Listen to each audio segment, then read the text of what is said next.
के बाद वहां के लोग उस काम की सराहना करें और जो काम किया उसकी हौसला अफजाई करें, ऐसा बहुत कम देखने में आता है। मगर फेमस मार्केट के लोगों ने, जो अक्सरियत यूपी से मुंसलिक है, तो उन्होंने स्वागत भी बड़ा बढ़िया किया है। और जिस वक्त ये रोड की बात आई तो इन्होंने मुझसे कहा कि हमने कई लोगों को बुलाया, मगर ये रोड वो बोलते हैं कि बन ही नहीं सकता, कानूनी अड़चन है। मैं उसी वक्त यहाँ सगीर भाई बैठे हैं, मैंने इनसे कहा कि हो सकता है कि ये रोड कारपोरेशन के नक्शे में रोड ही ना हो, तो ऐसा अगर हुआ तो आप लोग एनओसी देंगे क्या? तो ये बोले हम देंगे। तो मैं बोला मैं कानूनी तौर पे मंजूरी लाकर दूंगा, और इन्होंने एनओसी दिया और उसको कानूनी तौर पर कारपोरेशन रोड बना के दे, इसकी मंजूरी भी ली गई। और आज आप देख रहे हो कि एक शानदार रोड आपके सामने है। ठेकेदार ने भी रोड अच्छा बनाया। उसकी वजह है कि मालेगांव शहर में आप देखेंगे कि पूरे शहर में जो लोग कहते हैं कि हमने बहुत काम किया, करोड़ों का बजट लाया, ये सिर्फ सुनते हैं हम कि करोड़ों का बजट है और करोड़ों का काम किया जा रहा है, मगर अमली तौर पर जब शहर को देखा जाता है तो शहर का नक्शा हकीकतन कुछ और ही दिखता है। उसकी वजह यह है कि लोग जरूरतन काम करना बंद कर दिए। जरूरत कहां पर है काम की, कहां पर बजट का इस्तेमाल होना चाहिए, ये सोचकर काम करना बंद कर दिया गया। सिर्फ जब ये सोच आ जाए कि ठेकेदारी कैसे अच्छी मिलेगी, कमीशन कैसे अच्छा मिलेगा, ऐसी रोड जो पूरी मिट्टी है, जहां कभी रोड ही नहीं बनी, उस रोड पर काम करने में चोरी का मौका कम मिलता है या नहीं मिलता। तो लीडरान भी चाहते हैं कि ऐसी जगह काम किया जाए कि नीचे की जमीन भी मजबूत मिल जाए और जो ऊपर सीमेंट कंक्रीट बने, नीचे का भी बिल बना लिया जाए। बोलने का मतलब यह है कि अगर इस शहर में जिस हिसाब से लीडरान, यूट्यूब चैनल और अखबारात में जिस तरह से करोड़ों की बात करते हैं, उस तरह से ही अगर काम हुआ होता, जहां जरूरत है वहां काम किया गया होता, तो ये शहर के हालात जो बीच का हिस्सा है, जिसे हम ओरिजिनल शहर मानते हैं, आज वहां के हालात ऐसे नहीं होते जैसे आज हमें दिख रहे हैं। काम लीडर का भी काम यही है, सियासी पार्टियों का भी काम यही है, जो लोग ओहदे पर हैं उनके लिए भी यही शर्त है कि आवाम की जरूरत को सामने रखकर कामकाज किया जाए। लेकिन जब आवाम की जरूरत को सामने नहीं रखा जाता, सिर्फ ठेकेदारी, कमीशन खोरी और पैसे की लालच के लिए काम किया जाता है, तो गांव के हालात ऐसे ही होंगे जैसे आज है। यहाँ पर ठेकेदार भी है ना, हमने ठेकेदार को ये बोला कि कमिश्नर को कोई टक्कर दे दे, ना ठेकेदार को ये बोला कि यार हम बजट करवा देंगे तो हमको कुछ दे दे। हमने सिर्फ एक ही बात बोली कि फेमस मार्केट बड़ी हेवी गाड़ी आने वाली है, अच्छा एस्टीमेट बनाओ और अच्छा काम काज करके दो। और माशाअल्लाह उन्होंने अच्छा काम करके दिया। ये वो जगह थी, यहाँ पर रहने वाले लोग कमर्शियल हैं और यूपी से तमाम ही लोगों का ताल्लुक है, और कमर्शियल कामकाज करने वाले जो लोग हैं, वो पावरलूम इंडस्ट्री हो, लकड़ी की मार्केट हो, लोहे की मार्केट हो, दूसरे गोश्त की हो, ये जो भी लोग हैं, इन्हीं का सच मानों में शहर में टैक्स जाता है, इन्हीं से कारपोरेशन चलती, इन्हीं की वजह से शहर चलता है। और इन लोगों का अगर काम सालों से नहीं हो रहा है, जो अपना एक बड़ा हिस्सा टैक्स की शक्ल में देते हैं, तो इनके काम करने की जरूरत ज्यादा थी और यही सोचकर यहाँ पर काम किया गया। और मुझे पूरी उम्मीद है कि आप लोगों ने जिस तरह से काम करने वालों की सराहना की है, उसी तरह से आने वाले वक्त में हम अगर सियासी लोग हैं, हम अगर कोई काम करते हैं, तो हम चाहते भी हैं कि आप उसके बदल में हमें ताकत दो।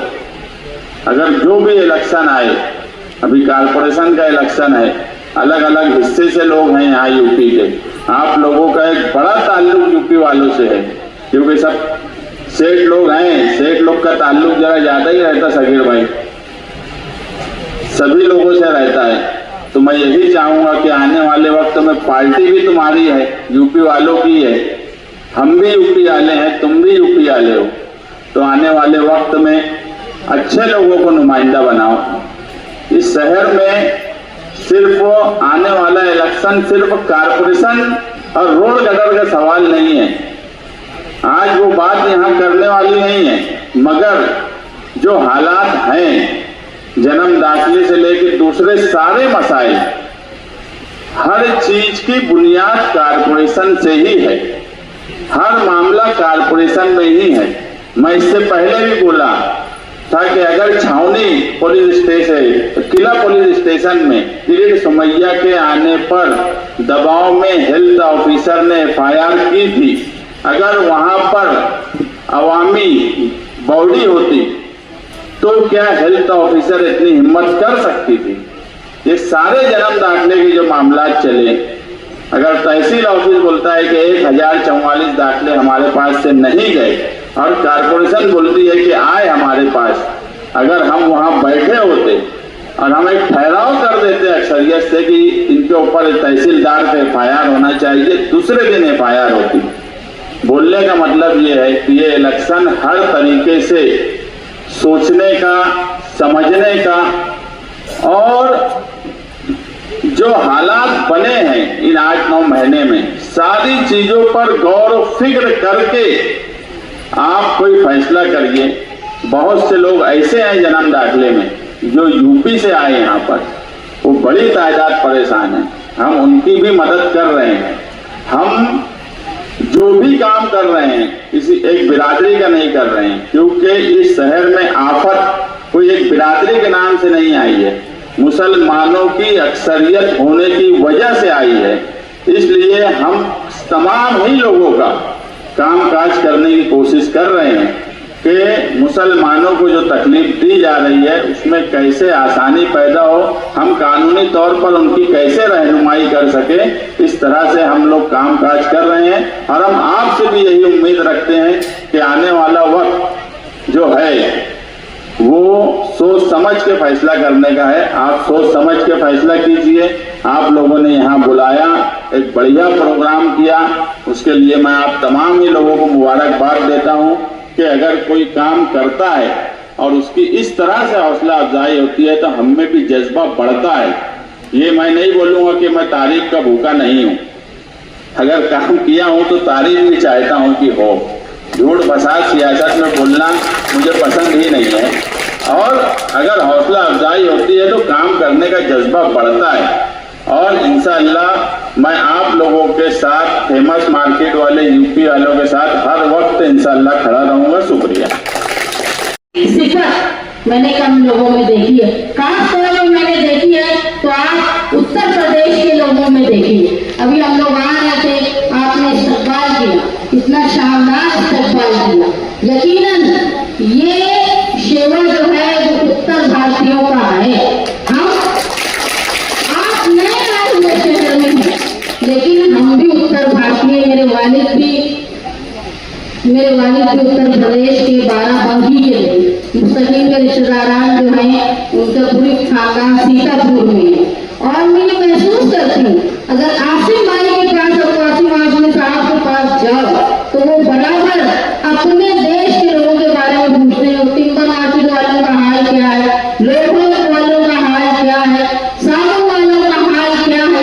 वो मुसलसल सियासी सारे मामला को किनारे रखते हुए अपने लोगों के बारे में, चाहे रेडीमेड वाले हो, जो यहाँ पे कारोबार करते हैं उनके बारे में, उनकी खैर खबर और उनके कारोबार के ताल्लुक से पूछते हैं। ये सिफत मैंने उत्तर भारतीयों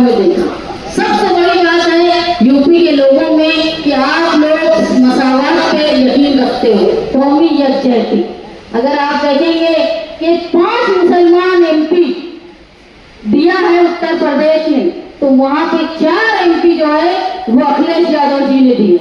वो 4 जो एमपी थे उनकी कॉन्स्टिट्यूएंसी आप देखेंगे, चाहे वो अफजाल अंसारी साहब हो, वहाँ 9% मुसलमान थे, लेकिन फिर भी एक मुसलमान को उत्तर प्रदेश के लोगों ने चुन के दिया। अगर इतना हसन गली से चुन के आती है तो वो 30% मुसलमान थे, फिर भी उनको चुन के दिया। चाहे मुनीरुल्लाह साहब को उनको चुन के दिया, चाहे जियाउर रहमान बर्क साहब को, जहाँ जहाँ से, चाहे सहारनपुर से कांग्रेस से चुनकर आए हुए जो है वो भी अखिलेश यादव की बनिस्बत चुनकर आए हैं, ये मैं मानती। तो सबसे बड़ा दिल जो है जो उत्तर भारतीयों का, जिन्होंने मजहब और दूसरी सारी चीजों को बाला ताक रख के, जहाँ उत्तर प्रदेश में इतना जोर है, जहाँ से हिंदुत्व की बात की जाती है, वहाँ के लोगों ने कम आबादी मुसलमान होने के बावजूद भी मुसलमान एमपी को चुन के दिया और इंतहाई कम खर्च में चुन के दिया। इसलिए आप लोग काबिले तारीफ। मैं मानती हूँ कि अगर हिंदुस्तान का दस्तूर बचाने में कोई रियासत बहुत आगे है तो उसमें उत्तर प्रदेश और बिहार के लोग हैं, जिन्होंने हमेशा फिक्र तरक्की के खिलाफ आवाज उठाई। अगर आप यहाँ पे कारोबार करते हो तो आपका जो कारोबार है टिम्बर का, लकड़ी का कारोबार, कोई घर ऐसा नहीं होगा जिस घर में आपके यहाँ की बनी हुई चीज नहीं जाती।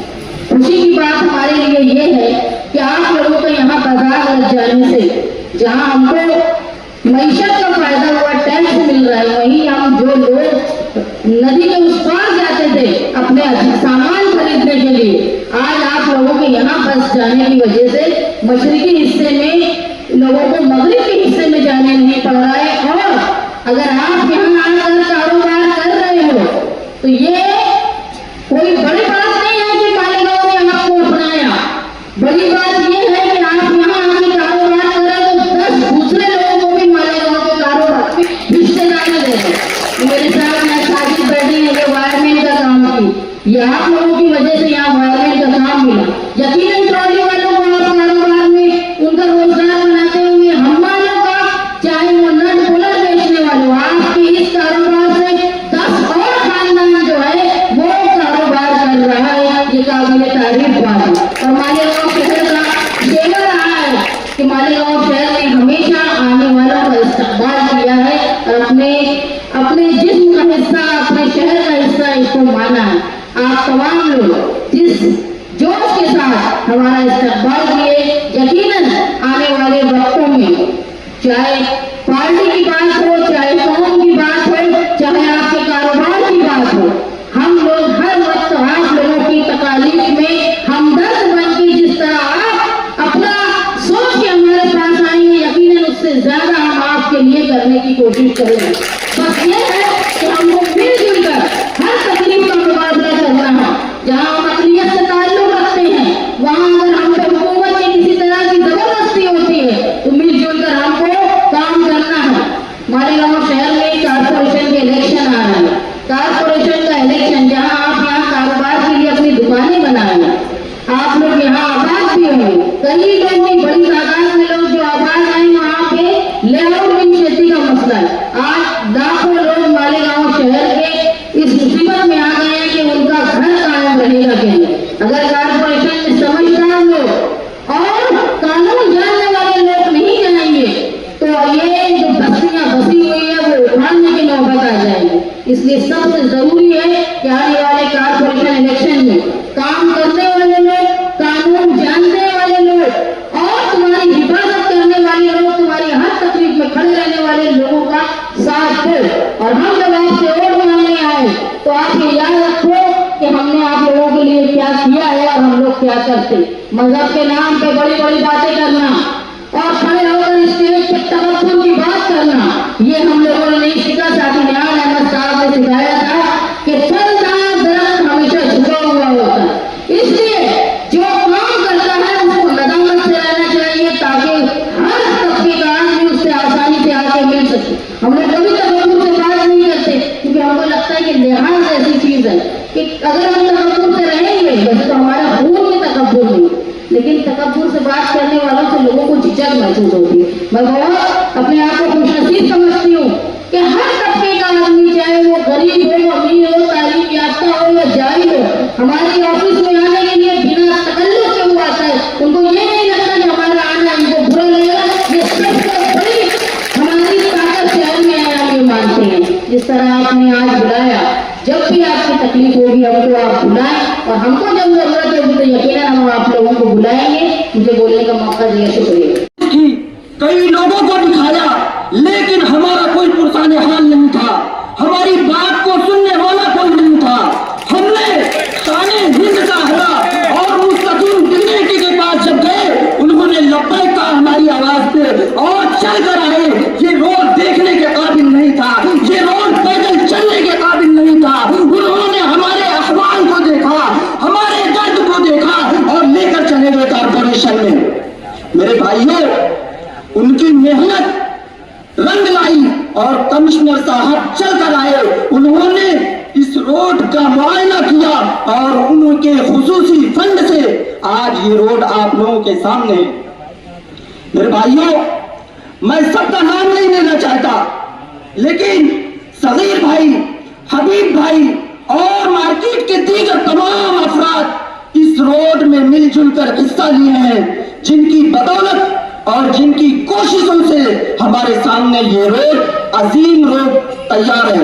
और मैं सिर्फ अपने कार्यकर्ता और अपने जो मार्केट के दीगर अफराद हैं, उन सभी का शुक्रिया अदा करना चाहता हूं कि उन्होंने भी इस अजीम काम में अजीम हिस्सा लिया है।